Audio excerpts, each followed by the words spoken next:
ওবায়দুল কাদের নানক হারুনের তথ্য পেলেই গ্রেফতার করবে র্যাব। জানাবো আমলাতন্ত্রই হাসিনাকে ফের রাজনীতিতে ফিরিয়ে আনতে পারে বলছে টাইম ম্যাগাজিন। আরও জানাবো রাজনৈতিক দলের সঙ্গে সরকারের সংলাপ, কার কি আবদার রাখবেন ডক্টর ইউনূস।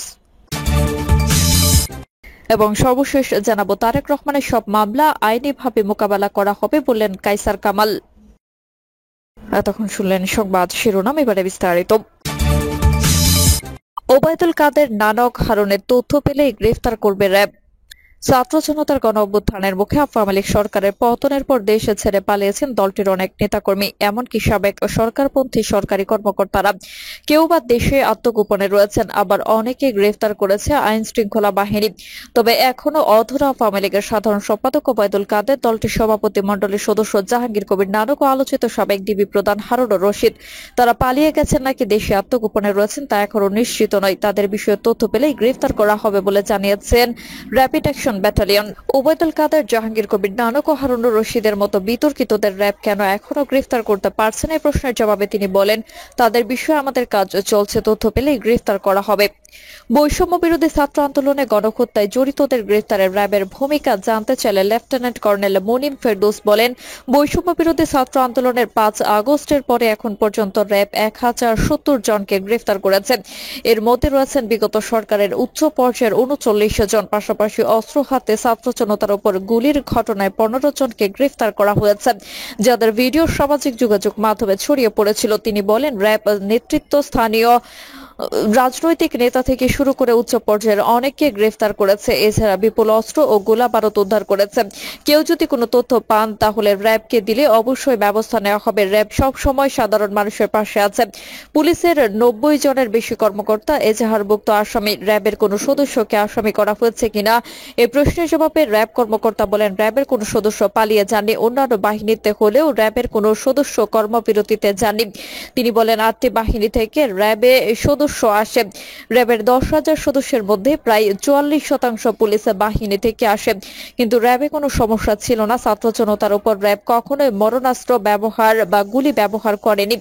র্যাব ছাত্র জনতার আন্দোলনের সঙ্গে ছিল এবং অভ্যুত্থান সফল করতে কাজ করে যাচ্ছে। আমলাতন্ত্রই হাসিনাকে ফের রাজনীতিতে ফিরিয়ে আনতে পারে বলছে টাইম ম্যাগাজিন। বাংলাদেশের ক্ষমতাচ্যুত প্রধানমন্ত্রী শেখ হাসিনা কি আবার বাংলাদেশের রাজনীতিতে ফিরতে পারবেন? গত ৫ আগস্ট ছাত্র জনতার ব্যাপক গণবিক্ষোভের মুখে পদত্যাগ করে দেশে ছেড়ে ভারতে আশ্রয় নেন ১৫ বছর ক্ষমতা আঁকড়ে থাকা শেখ হাসিনা। গতকাল তার দেশ ত্যাগের ২ মাস পার হয়েছে। এরই মধ্যেই তার বাংলাদেশি পাসপোর্ট বাতিল করে দিয়েছে অন্তর্বর্তীকালীন সরকার। হাসিনা এখন ভারতে কোন পরিচয়ে আছেন তা নিয়েও আন্তর্জাতিক মহলে প্রশ্ন উঠেছে। সংবাদ মাধ্যমে প্রকাশ, ভারত সরকারও সে দেশে তার অবস্থা নিয়ে বিব্রতকর অবস্থায় রয়েছে। খবর বেরিয়েছে, হাসিনা এখন অন্য কোনো দেশে আশ্রয় নেওয়ার চেষ্টা করেছেন। এদিকে ৮০ বছরের কাছাকাছি পৌঁছে যাওয়া হাসিনার রাজনীতিতে ফেরার সম্ভাবনা কতটুকু তা নিয়ে দেশ ও দেশের বাইরে আলোচনা চলছে। দেশীয় সভাপতির দেশত্যাগের সঙ্গে সঙ্গে আওয়ামী লীগের প্রায় সর্বস্তরের নেতারাই দুর্নীতি আর হত্যা মামলা মাথায় নিয়ে গা ঢাকা দিয়ে আছেন। নেতৃত্ব শূন্য আওয়ামী লীগের তৃণমূলের অনেক একনিষ্ঠ কর্মী মনে করেন তাদের নেত্রী আবার বাংলাদেশে ফিরে দলের হাল ধরবেন। কিন্তু রাজনীতিতে হাসিনার ফেরা কি আদৌ সম্ভব? হাজারো শহীদ আর অসংখ্য আহত মানুষের আত্মত্যাগের মাধ্যমে স্বৈরাচার পতনের সফল আন্দোলনকে ব্যর্থ হয়েছে এ নিয়ে উত্তর খোঁজার চেষ্টা করেছে যুক্তরাষ্ট্রের বিশ্ববিখ্যাত গণমাধ্যম বা সংবাদ মাধ্যম টাইম ম্যাগাজিন। তাদের প্রতিবেদকের আন্তর্জাতিক রাজনীতি বিশ্লেষকদের একাংশ বলেছেন, বাংলাদেশের রাজনীতির যে নেতৃত্ব শূন্যতা সেটি একসময় শেখ হাসিনাকে দেশে ফিরে আসার জন্য বা দেশে ফিরে আসার পথ এবং রাজনীতি করার সুযোগ তৈরি করে দেবে। মোবাশ্বের হাসান এ প্রসঙ্গে টাইম সাময়িকীকে বলেন, বর্তমানে ক্ষমতাসীন সরকারের বৈধতা রয়েছে, জনসমর্থনও রয়েছে, কিন্তু এই সরকার নির্বাচিত কোনো সরকার নয়। নির্বাচিত সরকারের মতো তাদের কোনো কর্তৃত্ব নেই। শেখ হাসিনা যদি চান তাহলে দুর্বলতাকে ব্যবহার করে একসময় দেশে ফিরে আসতে পারবেন। এটা কেবলই সময়ের অপেক্ষা। যুক্তরাষ্ট্রের থিঙ্ক ট্যাঙ্ক সংস্থা উইলসন সেন্টারের পরিচালক মাইকেল কুলেকম্যানও এমনটা মনে করেন। টাইম সাময়িকীকে তিনি বলেন, বাংলাদেশে এবং বাংলাদেশের রাজনীতিতে শেখ হাসিনার প্রত্যাবর্তন শুধু সম্ভবই নয়, খুবই সম্ভব। কারণ পরিবারতন্ত্র দক্ষিণ এশিয়ার দেশগুলোর রাজনীতি ও রাজনৈতিক সংস্কৃতির অবিচ্ছেদ্য অংশ। যুগ যুগ ধরে দক্ষিণ এশিয়ায় এটি চলে আসছে। মাত্র বাংলাদেশের সহসাই এই সংস্কৃতির অবসান ঘটবে এমনটা প্রত্যাশা করা যায় না। তারপরও হয়তো বাংলাদেশ এবং বাংলাদেশের রাজনীতিতে শেখ হাসিনার প্রত্যাবর্তনের সম্ভাবনা শেষ হয়ে যেতে যদি আওয়ামী লীগকে নিষিদ্ধ করা হতো, কিন্তু দেশটির যে রাজনৈতিক বাস্তবতা তাতে এটি একেবারে সম্ভব নয়। আওয়ামী লীগ এখনো বাংলাদেশের বৃহত্তম রাজনৈতিক দল। বাংলাদেশের রাজনৈতিক বিশ্লেষক সংস্থা সেন্টার ফর গভর্নেন্স স্টাডিজ এর নির্বাহী পরিচালক জিলুর রহমান টাইম ম্যাগাজিনকে এই প্রসঙ্গে বলেন, যে পরিস্থিতিতে শেখ হাসিনা দেশ থেকে বিদায় নিয়েছেন এবং তার চলে যাওয়ার পর থেকে আওয়ামী লীগ যে অবস্থায় রয়েছে তাতে আগামী এক দশকের মধ্যেও বাংলাদেশের রাজনীতিতে আওয়ামী লীগ কোনো গুরুত্বপূর্ণ অবস্থানে থাকতে পারে তা একেবারেই ভিত্তিহীন কল্পনা। অবশ্যই সরকার যদি সার্বিকভাবে ভেঙে পড়ে তাহলে যে কোনো কিছুই সম্ভব এবং এই সরকারের ভেঙে পড়ার আশঙ্কা বেশ ভালোভাবেই রয়েছে বলে মনে করেন বাংলাদেশের সেনাবাহিনীর অবসরপ্রাপ্ত মেজর জেনারেল এবং নিরাপত্তা বিশ্লেষক শহীদুল হক। তাই ম্যাগাজিনকে তিনি বলেন, আওয়ামী লীগ একটানা 15 বছর ক্ষমতায় ছিল। 15 বছর কিন্তু অনেক দীর্ঘ সময়। এই সময়ের মধ্যে বাংলাদেশের পুরো আমলাতন্ত্র প্রশাসনকে নিজের মতো করে সাজিয়েছে দলটি। বর্তমান সরকার কয়েকজন চিহ্নিত আমলা ও কর্মকর্তার বিরুদ্ধে আইনগত ব্যবস্থা নিচ্ছে ঠিকই, কিন্তু পুরো প্রশাসনকে ঢেলে সাজানো এই সরকারের পক্ষে সম্ভব নয়। তাছাড়া প্রশাসন ঢেলে সাজাতে গেলে আমলাতন্ত্রের সঙ্গে দ্বন্দ্ব সৃষ্টির আশঙ্কা রয়েছে।